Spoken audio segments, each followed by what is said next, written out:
या महामार्गाला कोल्हापूर जिल्ह्यातील हजारो शेतकऱ्यांचा पाठिंबा आहे। 50 राज्य आहेत, 50 राष्ट्र आहेत। अमेरिका म्हणजे USA म्हणजे युनियन टेरिटरी ऑफ अमेरिका 50 राष्ट्र आहेत। त्या सगळ्या 50 राज्यांना जोडणारा रस्ता बनवण्याचं काम हातामध्ये घेतलं आणि 10 पदरी, इकडं 10 आणि इकडं 10 पदरी सगळे महामार्ग त्यावेळी झाले। म्हणून आज जगामध्ये सगळ्यात जास्त प्रगती अमेरिकेची झालेली आपल्याला पाहायला मिळते। त्यामध्ये मोठ्या प्रमाणात infrastructure, roads, bridges, dams, railway bridges, railway stations हे बांधण्याचं काम चालू आहे। जगातलं सगळ्यात सर्वोच्च आणि प्रगतीचा असणारा महामार्ग म्हणून शक्तीपीठ महामार्गाकडे आपण पाहतो। शक्तीपीठ महामार्गाला कोल्हापूर जिल्ह्यातून विरोध आहे असं दर्शवण्याचा प्रयत्न काही मंडळी करत होती आणि म्हणून या महामार्गाला कोल्हापूर जिल्ह्यातील हजारो शेतकऱ्यांचा पाठिंबा आहे हे दर्शवण्यासाठी आजचा आयोजित केलेला हा मेळावा आहे।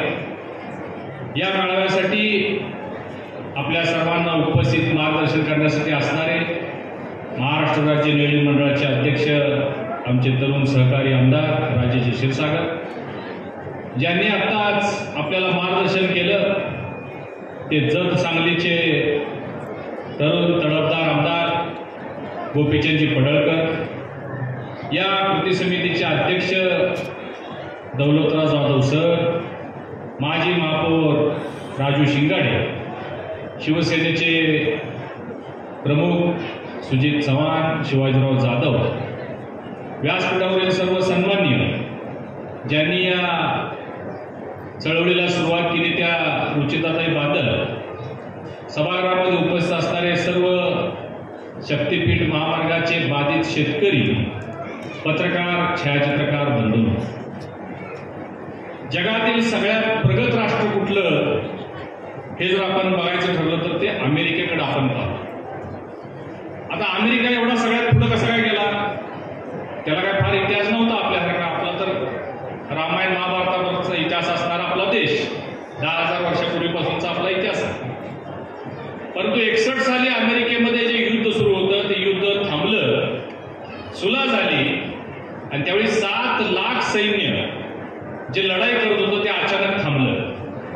आता यांना अचानक थांबलं म्हणल्यानंतर त्यांना घरी तर पाठवता येत नव्हतं, कारण त्यावेळी खाण्यापिण्याची एवढी काही व्यवस्था नव्हती आणि त्यावेळच्या सरकारनं हे ठरवलं की या लोकांना भविष्यातल्या 3 वर्ष काहीतरी आपण काम दिलं पाहिजे आणि म्हणून अमेरिकेमध्ये त्या 3 वर्षामध्ये 50 राज्य आहेत, 50 राष्ट्र आहेत। अमेरिका म्हणजे USA म्हणजे युनियन टेरिटरी ऑफ अमेरिका 50 राष्ट्र आहेत।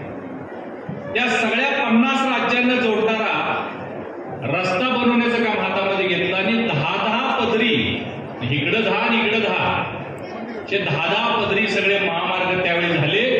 म्हणून आज जगामध्ये सगळ्यात जास्त प्रगती अमेरिकेची झालेली आपल्याला पाहायला मिळते आणि मीही मानतो, तुम्हालाही मान्य करावं लागेल की एखाद्या गावचा, एखाद्या जिल्ह्याचा जर विकास करायचा असेल, सर्वांगीण विकास करायचा असेल तर दळणवळणाची साधनं चांगली पाहिजे। आपले पूर्वज नदी काठाला गाव का बसवत होते, रस्त्या काठाला गाव का बसवत होते? कारण दळणवळण। आणि मग दळणवळणाची आता या मोदी सरकारमध्ये अनेक प्रकारे सगळ्यांना दळणवळणाची व्यवस्था केली जाते। मी सगळ्या राज्याचं आणि देशाचं बोलत बसत नाही। कोल्हापूरलाच तुम्ही बघा, आता रेल्वेचं दळणवळण आपल्याकडे आहे, रस्ता आता कागल सातारा आहे, बेंगलोर पुणे बेंगलोर 6 पदरी चालू आहे, विमान सेवा चालू आहे। परंतु मला हे सांगायचं की कुठल्याही जिल्ह्याचा विकास असेल, दळणवळण चांगलं करायचं असेल, चांगले उद्योग करायचे असेल तर चांगले रस्ते, चांगल्या विमान सेवा, चांगल्या रेल्वे सेवा या असल्या पाहिजेत। ज्या पद्धतीनं अमेरिकेत प्रगती झाली त्या पद्धतीनं भारताची प्रगती सुद्धा होण्यास काम सुरुवात झालेलं आहे। देशभरामध्ये प्रधानमंत्री मोदींच्या नेतृत्वाखाली सगळ्या देशभरामध्ये मोठ्या प्रमाणात infrastructure, roads, bridges, dams, railway bridges, railway stations हे बांधण्याचं काम चालू आहे। जगातलं सगळ्यात सर्वोत्कृष्ट जे काय ते आपल्याकडे आहे। जगातील सगळ्यात मोठा समुद्रावरचा सेतू कोणाकडे आहे? आमच्याकडे अटल सेतू। जगात सगळ्यात उंचीवर असणारा रेल्वेचा ब्रिज चिनाब ब्रिज काश्मीरमध्ये झाला, परवा तुम्ही ते टनेल आपल्याकडे आहे. जगातील सगळ्यात सुपरफास्ट असणाऱ्या रेल्वेचं नेटवर्क आता वंदे भारत रेल्वेच्या माध्यमातून झालेलं आहे. जगातील सगळ्यात उंच स्टॅच्यू, पूर्वी आपल्याला वाटायचं की अमेरिकेचा स्टॅच्यू ऑफ लिबर्टी सगळ्यात मोठा आहे, परंतु आज आमच्याकडे सरदार वल्लभभाई पटेलांचा गुजरातमध्ये पुतळा आहे. म्हणजे अशा अनेक जागतिक दर्जावर भारताची उंची वाढवणारे प्रकल्प देशामध्ये चालू आहेत. आणि त्याच पद्धतीनं महाराष्ट्र राज्यामध्ये सन्माननीय मुख्यमंत्री देवेंद्रजी फडणवीस साहेब, उपमुख्यमंत्री आदरणीय एकनाथजी शिंदे साहेब आणि अजितदादा यांनी हा महत्वाकांक्षी प्रकल्प हातामध्ये घेतलेला आहे. आताच पडळकर साहेबांनी सांगितल्याप्रमाणे समृद्धी महामार्ग ज्यावेळी झाला त्यावेळी सुद्धा असाच जाणीवपूर्वक काही लोकांनी विरोध करण्याचा प्रयत्न केला, परंतु त्यांच्या म्हणण्यानुसार, त्यांच्या इच्छेनुसार, त्यांनी केलेल्या ठरावानुसार चांगला दर दिल्यामुळे तिथले शेतकरी तयार झाले आणि आज तो समृद्धी महामार्ग तयार झाला. म्हणजे महाराष्ट्राची आन बान आणि शान वाढवणारा तो महामार्ग आहे. आणि तसाच हा आता शक्तीपीठ महामार्ग काय होते तुम्ही बघा. तसाच आज 14 जिल्ह्यातनं महामार्ग येणार आहे, परंतु विरोध फक्त दिसतोय तो कोल्हापूरमध्येच होतोय असं दिसतंय. कोल्हापूरमध्ये काही लोक आहेत अशी, कोल्हापूरचा विकास होता कामा नये, कोल्हापूरचा विकास कुठला पाहिजे, प्रगती होता कामा नये, यासाठी काही मंडळी, काही पुढारी कायम काम करत असतात. त्याचाच एक भाग त्याकडे चालू आहे. आणि म्हणून हे खूप महत्वाचं होतं की बाधित शेतकरी यांचं समर्थन आहे का, असं बोलले की महायुतीच्या नेते मंडळींचं समर्थन आहे. क्षीरसागर साहेब, या सभागृहात जेवढे लोक बसलेले आहेत त्या सगळ्यांपेक्षा जास्त जमीन माझी या महामार्गात जाणार आहे. सगळ्यांपेक्षा जास्त, त्यांच्यापेक्षा जास्त. मी आकडा सांगत नाही किती एकर जाणार आहे. आणि म्हणून मी समर्थन द्यायला आलो, मी मोकळा आलेलो नाही. काही पुढारी आहेत ज्यांचा काय संबंध नाही, ते पुढारपण करायला लागले त्या विरोधी बाजूचा. परंतु आम्ही बाधित शेतकरी आहोत, पडळकर आम्ही बाधित शेतकरी आहोत. आणि म्हणून मी समर्थन देण्यासाठी आलेलो आहे, कारण हा एक महामार्ग झाला की आपल्या जिल्ह्याचा चेहरा मोहरा बदलणार आहे. देशाचे लाडके प्रधानमंत्री आदरणीय मोदीजींनी काय सांगितलंय, 2027 साली भारताची अर्थव्यवस्था आहे ती $5 ट्रिलियन इकॉनॉमी करायची आहे. 5 ट्रिलियन. आणि त्यालाच अनुमोदन, त्यालाच समर्थन, त्यालाच साथ देण्यासाठी सन्माननीय मुख्यमंत्री फडणवीस साहेबांनी सांगितलंय की महाराष्ट्राची अर्थव्यवस्था सुद्धा 2027 पर्यंत $1 बिलियन, $1 ट्रिलियन आपण करणार. 1 ट्रिलियन म्हणजे 5 ट्रिलियन मध्ये महाराष्ट्राचा हिस्सा 1 ट्रिलियन असणार आहे. आणि ते करण्यासाठी हा रस्ता उपयुक्त ठरणार आहे असं माझं मत आहे. असा रस्ता होत असताना काही विरोध करत असतील, परंतु तुम्ही विचार करा, त्याचा चांगला मोबदला तर मिळणारच आहे. परंतु अशा महामार्गांमुळं त्या भागातल्या जमिनींचे दर किती वाढतात, किमती किती वाढतात, आजूबाजूला उद्योग किती उभा राहतात, उद्योगातून किती रोजगार निर्माण होतो, अर्थशक्ती कशी वाढते, क्रियाशक्ती कशी वाढते. बघा, हे हॉटेल झालं, मॉल झालं, थिएटर झालं, रेस्टॉरंट झालं, प्रगती होत नाही. चांगले मोठे उद्योग जोपर्यंत येत नाहीत तोपर्यंत त्या जिल्ह्याचा विकास होत नाही. आणि मग अशा पद्धतीची व्यवस्था असेल तर मोठे उद्योग येणार आहेत. आज लॉजिस्टिक पार्क आपल्याकडे झालं पाहिजे, ड्रायपोर्ट आपल्याकडे झालं पाहिजे, आपण मागणी करतो. प्रधानमंत्री मोदींच्या माध्यमातून इंडस्ट्रियल कॉरिडॉर सुद्धा तो आता कोल्हापूर जिल्ह्यातून जात नाही, पण दिल्लीपासून बेंगलोर पर्यंत आता तो इंडस्ट्रियल कॉरिडॉरचं त्याचं काम सुरू आहे. आपल्यापासून 100-200 किलोमीटरच्या अंतरावर होईल. तिथं 25,000 एकर क्षेत्रामध्ये इंडस्ट्री होणार आहे. कोल्हापूरला त्याचा फायदा होणार का नाही. आणि मग शक्तीपीठ म्हणजे काय, नाव काय या मार्गात, शक्तीपीठ. आपल्या समोर ताजी 2 उदाहरण आहेत. ताजीले जुनं काय आपल्याला सांगायची गरज नाही. अयोध्याचं राम मंदिर झालं. राम मंदिर बांधत असताना किती विरोध झाला होता की त्याला एवढे कोटी पैसे देणार, त्याला तेवढे कोटी पैसे देणार आणि कुठलं देणार, जनतेच्या खिशातले पैसे देणार म्हणून अवहेलना करण्याचं काम इंडिया गाडीने त्यावेळी केलं. हे राम मंदिर बांधायला 500 कोटी 1000 कोटी कसे देणार, कशातनं देणार, गोरगरीब सामान्य लोकांच्या खिशातले पैसे देणार.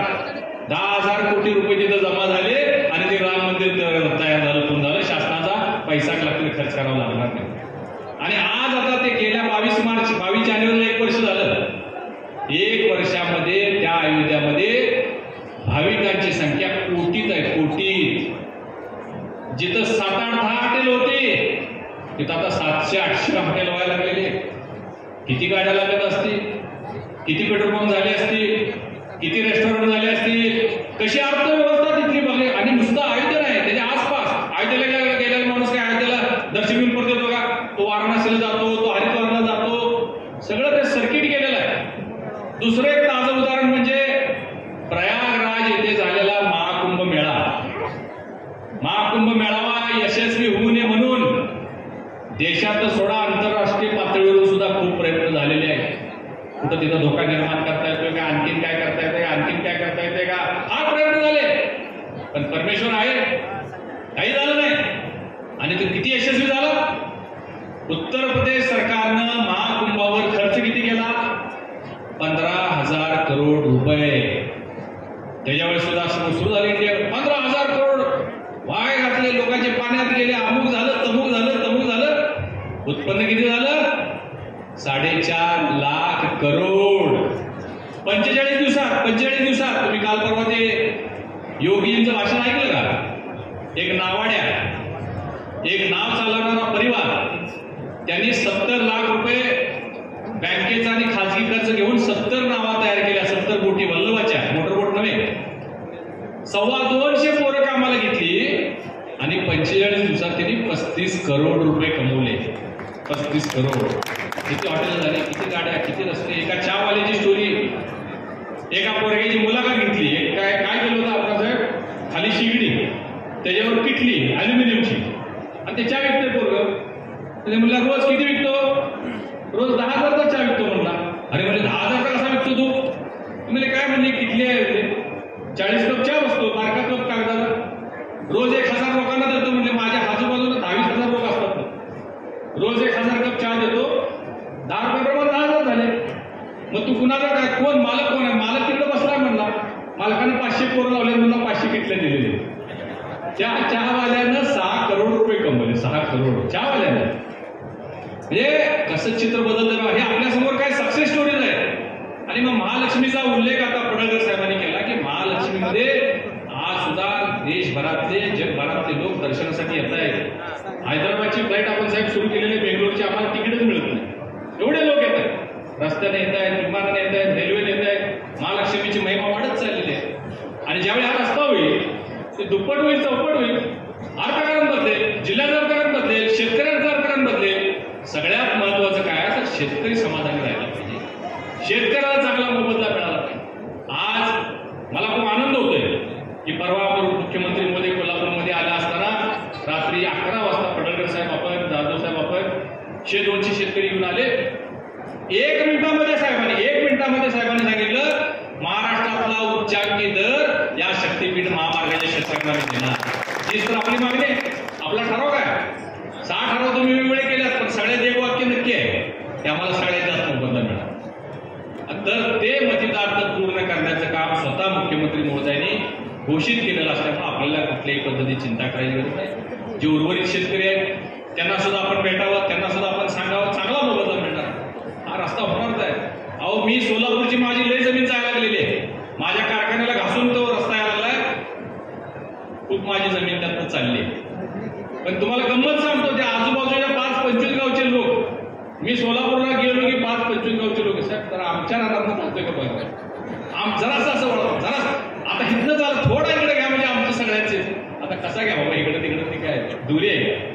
म्हणजे लोक एवढे उत्साही आहेत की त्यांचं म्हणणं काय आहे, रस्त्यात काय जमीन जायची जाईल, पण जमिनीच्या पुन्हा रस्ता झाल्यानंतर बाजूच्या जमिनीचं आमच्या सोनं होणार आहे. आम्ही आयुष्यात काय केलंय नाही केलंय माहित नाही, पण आमच्या पुढच्या पिढीला तरी सोन्याचे दिवस येऊ दे ही प्रामाणिकपणानं शेतकऱ्याची भावना आहे. आणि ती भावना पूर्ण करण्यासाठी व्यासपीठावर बसलेल्या आम्ही सगळी मंडळी, आम्ही तुमच्या पाठीशी पहाडासारखे, सह्याद्रीसारखे, हिमालयासारखे आम्ही तुमच्या पाठीशी उभे आहोत एवढी ग्वाही देण्यासाठी मी आज या ठिकाणी आलेलो आहे. आपण सगळ्यांनी एवढ्या मोठ्या संख्येनं मुख्यमंत्री महोदय, उपमुख्यमंत्री महोदयांचा महत्वाकांक्षी महाराष्ट्राला विकासाकडे आणि प्रगती नेणाऱ्या मार्गाला आपण समर्थन देत आहात, त्याबद्दल सर्व शेतकऱ्यांचे मनपूर्वक आभार व्यक्त करतो आणि थांबतो. धन्यवाद. जय हिंद, जय महाराष्ट्र. धन्यवाद. अशाच नवनवीन अपडेट्ससाठी डिजिटल कोल्हापूर चॅनेलला सबस्क्राईब करायला विसरू नका. आमच्या फेसबुक, इन्स्टालाही नक्की फॉलो करा.